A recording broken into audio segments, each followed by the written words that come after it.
Hey everyone, welcome back to the blog. If you don't know me, I'm Mark Green, diabetes specialist dietitian and author and founder of diabetesdietguide.com. If you're watching on YouTube, make sure you head over to the website because we have a bunch of free information for people with diabetes to help them manage their condition. Now today I'm answering a question, and it's a great question, and it's about fruit. Probably one that many people have actually thought themselves. And the question is, how much fruit can I eat, or can I eat fruit at all? And to answer this question, actually we need to get under the hood a little bit and start to peel back some layers, because there's a few variables to think about. First being the type of diabetes you have. Is it type 1, type 2, or a different type of diabetes? But for the purposes of this blog, we'll be focusing on type 1 and type 2. And then also how fruit fits into the grand scheme of things with the diet. So I guess the first question is, why are we even concerned with fruit in the first place? And the reason is, it's a carbohydrate containing food. And it is the carbohydrate containing foods which increase our glucose levels. Now normally without diabetes, your body releases exactly the right amount of insulin, which is the hormone that controls your glucose levels, to prevent glucose levels going too high. Now in type 1 diabetes, you don't release any insulin, so you have to inject it in order to produce that response. Whereas in type 2 diabetes, we could have lots of different treatments. You could be dietary controlled, tablet controlled, all the way through to insulin. So already we can see there's a couple of variables here. Now in terms of fruit itself, I've actually returned back to a previous blog that I've done, which is looking at carbohydrate comparisons.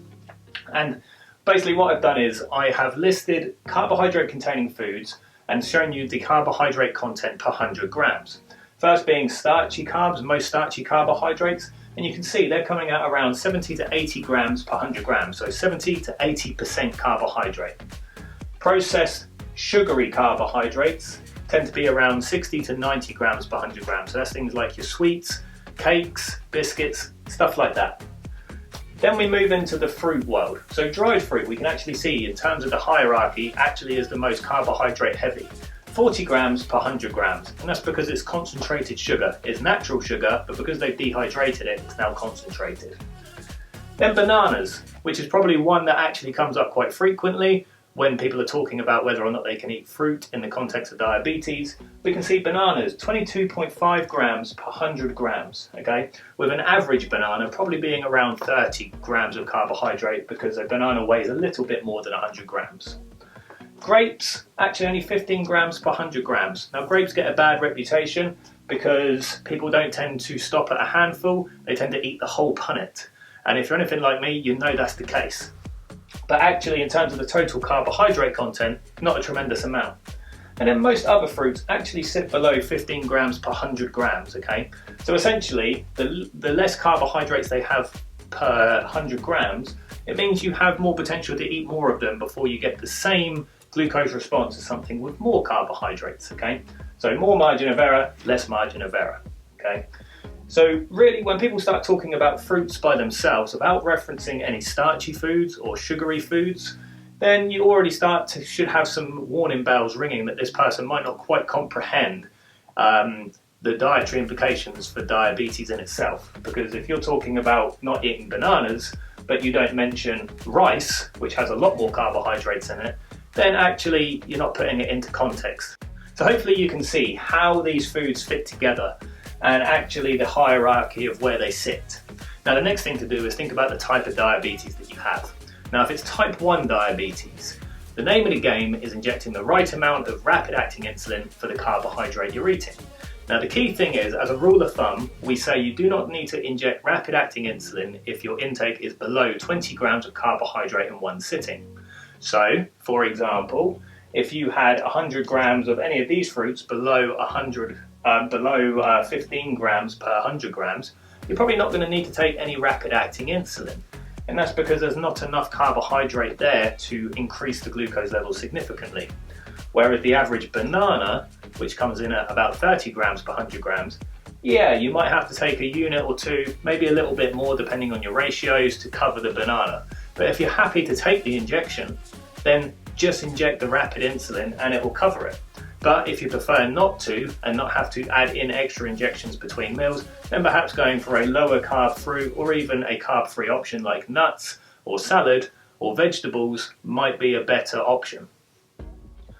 Type 2 diabetes is slightly different because what we're trying to do is restrict the amount of carbohydrate that they are taking in because they have an underlying insulin resistance. And by that I mean their body's producing insulin to some extent, but it's not working as well as it previously did. So we can start to overload the system because we're taking in too much carbohydrate and the insulin isn't working well enough to deal with it. So we try and reduce the total amount of carbohydrate going in so the body's able to cope. And that figure is around 150 grams per day. Okay? Now, I previously blogged on how to work out how much 150 grams per day is. I've also done on my type 2 diabetes recovery plan. There is loads of information about how to work this out, what you're working to, and in fact the whole program is about showing you exactly what the guidelines are. So if you're interested, check it out. There is a fee attached, £90 for a lifetime access, but if you just want the work taken out of it for you, it's all there. However, if we're working off 150 grams per day and you're having 2 bananas in that day as a snack, with each banana averaging out around 30 grams, you can see you've almost done just under half of your carbohydrate intake just in snacks. So you add in a bit of cereal to the equation, a few slices of bread, and maybe a starchy carbohydrate in the evening. Actually, you're more than likely going to go over. So it's not necessarily that the fruit that's done that, it's not that bananas are bad, but you've actually then just stacked up a lot of carb-heavy foods in the day. So you could have 2 bananas in a day, but what you might need to do then is cut back on the starch. Or have the starch, but then cut back on the really starchy fruits. So it's a fluid situation, and that's just a way to think about it.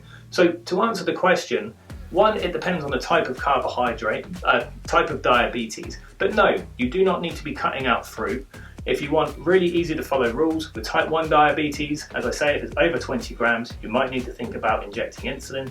With type 2 diabetes, maybe aim for around 2 to 3 portions, a portion being what fits in your hand, over the course of the day, and make sure they spread, and make sure you spread them out as well, so you're not having too much in one go, so not to overload the system. So hopefully that answers the question. I'll leave you to it for now. Thanks for listening, guys, and I'll see you later.